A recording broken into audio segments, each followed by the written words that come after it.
लॉजमध्ये check in केल्यानंतर आम्ही अंघोळ करून ताजेतवाने झाल्यावर या सुंदर शहराला पाहण्यासाठी लगेचच निघालो.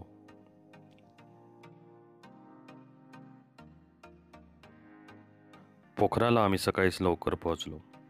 झोप न झाल्याने आम्ही जरी थोडेसे थकलो होतो तरीही आजूबाजूचा परिसर खूपच सुंदर असल्याने आम्ही उत्साहित होतो. Good morning. परत एकदा आपलं स्वागत आहे. आम्ही आज पोखरामध्ये आहे. काल रात्री आम्ही काठमांडूवरून बस बुकिंग केली होती. संध्याकाळी 8च्या दरम्यान निघाली होती. बस चांगली होती पण रस्ता एवढा खराब होता त्यामुळे रात्रभर झोप लागली नव्हती. आम्ही सीट बदलला होता. लास्टच्या सीटवर जाऊन झोपलो होतो. रस्ता खराब असल्याने नवीन बांधकाम चालू आहे पण तरी इथं लवकर पोचलो. रूम बुक केली इथे. त्यानंतर फ्रेश वगैरे होऊन आम्ही आता निघालो आहे आणि पोखरामध्ये ही झील आहे. झीलच्या इथे येऊन बसलो आहे आणि काहीतरी आता नाश्ता चहा पाणी काहीतरी करू त्यासाठी थांबलो आहे. चहाचं नाव घेतात इथं चहा विकणारी ताई आली आहे आणि आम्ही तिच्याकडून चहा घेतो आहे. कितना नेपाली रुपये एक चहा? एक चहा कितना? 40.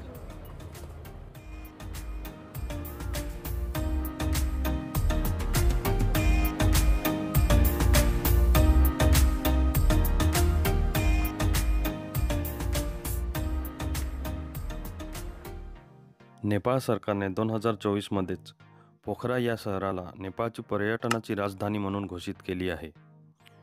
काठमांडू ते पोखरा 201 किलोमीटर अंतरावर आहे. येथे येण्यासाठी बस आणि फ्लाईटसुद्धा काठमांडूवरून असतात.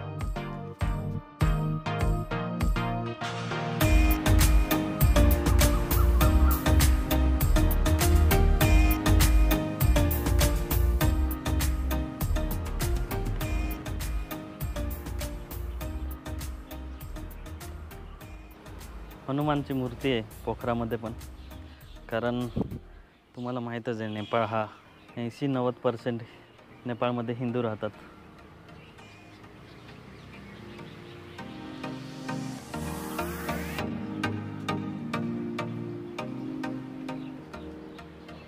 हा असा ब्रिज आहे इथे या झीलच्या इथे. अशा प्रकारचं सुंदर अशी झील.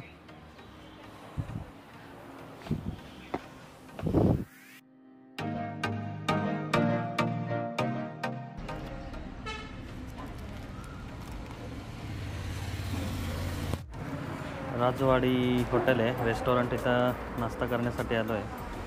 तू काय घेणार आहे? मसाला डोसा. एक मसाला डोसा आणि छोले पुरी घेतो.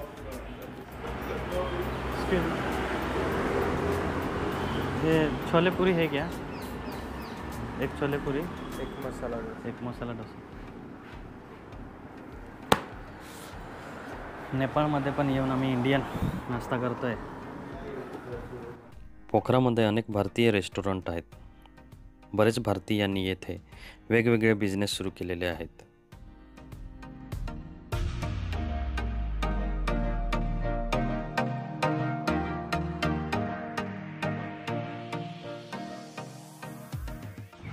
आपल्या उत्तर प्रदेश, महाराष्ट्र, मुंबई किंवा दिल्ली, आग्रा आपण पाहिलं आहे जे वस्तू विकणारे वगैरे राहतात, विक्रेते राहतात, ते किती पाठीमागे लागतात आपल्या वस्तू विकण्यासाठी. इथं नेपाळमध्ये तसं नाही. इथे 1-2 वेळा विचारतात. आपण त्यांना नकार दिला तर ते परत नाही विचारत. पण आपल्या इकडे पाहिलं असेल तुम्ही, खास करून आग्रा, मुंबई या पद्धतीची ही झील आहे नेपाळ पोखरामधली. बोटिंग वगैरे चालू आहे. हे इथून आपण घेऊ शकतो. त्यानंतर आम्ही फेवा तलावाच्या मध्यभागी स्थित प्रसिद्ध तालबराही या मंदिराला भेट देण्यासाठी निघालो. वाट्यात शॉपिंगसुद्धा केली. मॅप पाहतोय, मॅप आणि फ्लॅग घेतोय गाडीत लावण्यासाठी. फ्लॅग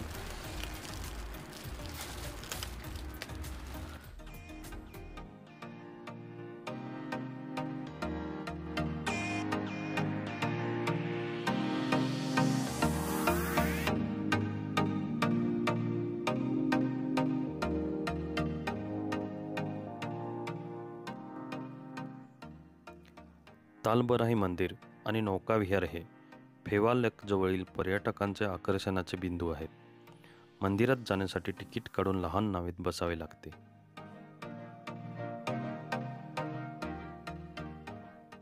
तालबराही मंदिर जाण्यासाठी 2 तिकीट घ्यायचं आहे आपल्याला. तालबराही मंदिर हां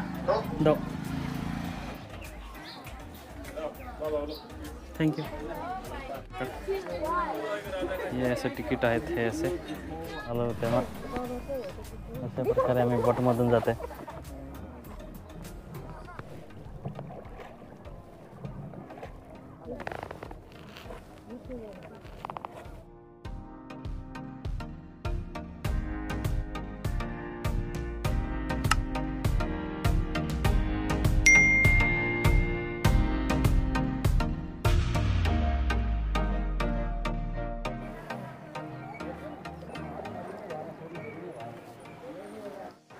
ह्याच्यामध्ये आता अजिबात बसणार नाही. आता मोठ्या ह्याच्यात बसणार, भीती वाटते.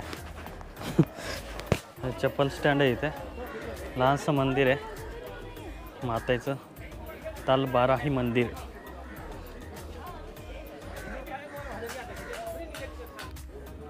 लहानसं बेटसारखं आहे हे.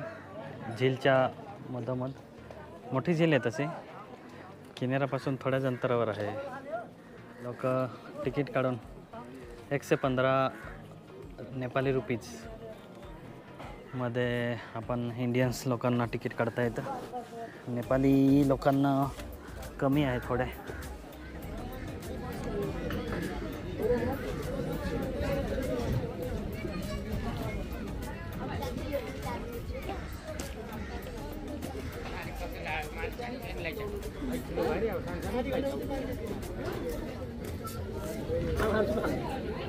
या बाजूला हा धौलागिरीचे पर्वतरांग आहे आणि ह्या इकडे अन्नपूर्णाचे पर्वतरांग आहे.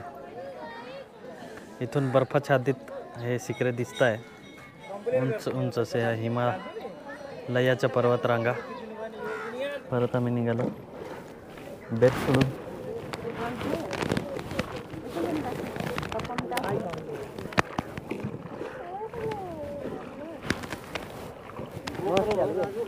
GoPro.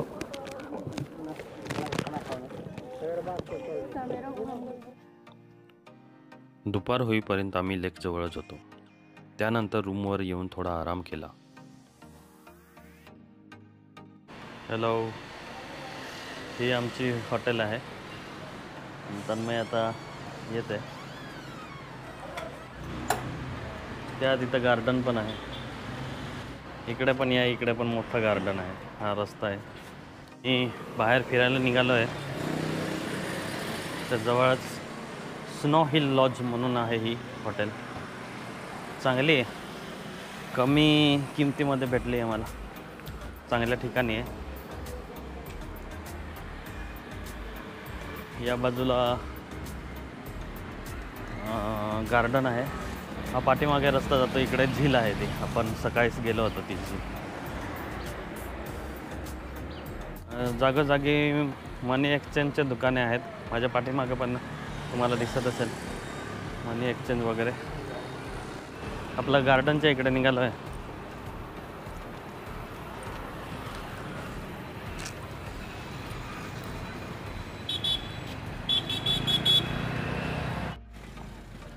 हे इकडून लहानसा दरवाजा आहे. गार्डन आणि झील जवळच आहे.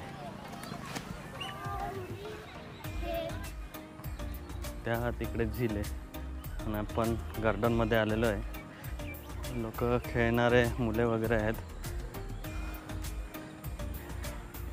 निवांत वेळ घालवण्यासाठी, चांगला वेळ घालवण्यासाठी इथे येतात. ह्या इकडे झील आहे आणि हे असे मुले एक्सरसाइज करताना, रनिंग करताना.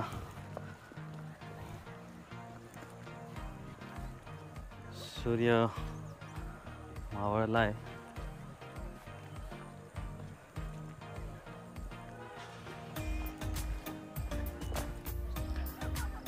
झीलमध्ये बोटिंग वगैरे चालू आहे. इकडे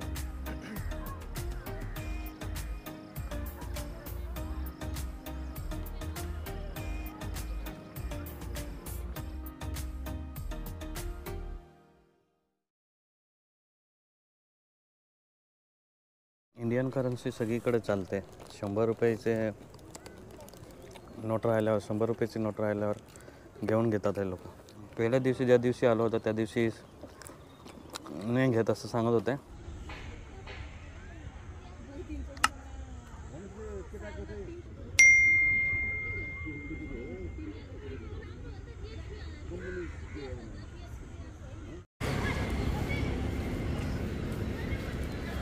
टोयोटा हियास नेपाळमध्ये भरपूर चालते. इथं आमची रूम आहे, Snow Hill Lodge. Snow Hill Lodge हीच रूम आमची आहे. ही इथं सायकल रेंट वगैरे आपण घेऊ शकतो. बॅकपॅकर्स. पोखरामध्ये अनेक चांगले हॉटेल्स आणि लॉजसुद्धा आहेत. स्ट्रीट नंबर 3 वसुंधरा मार्ग.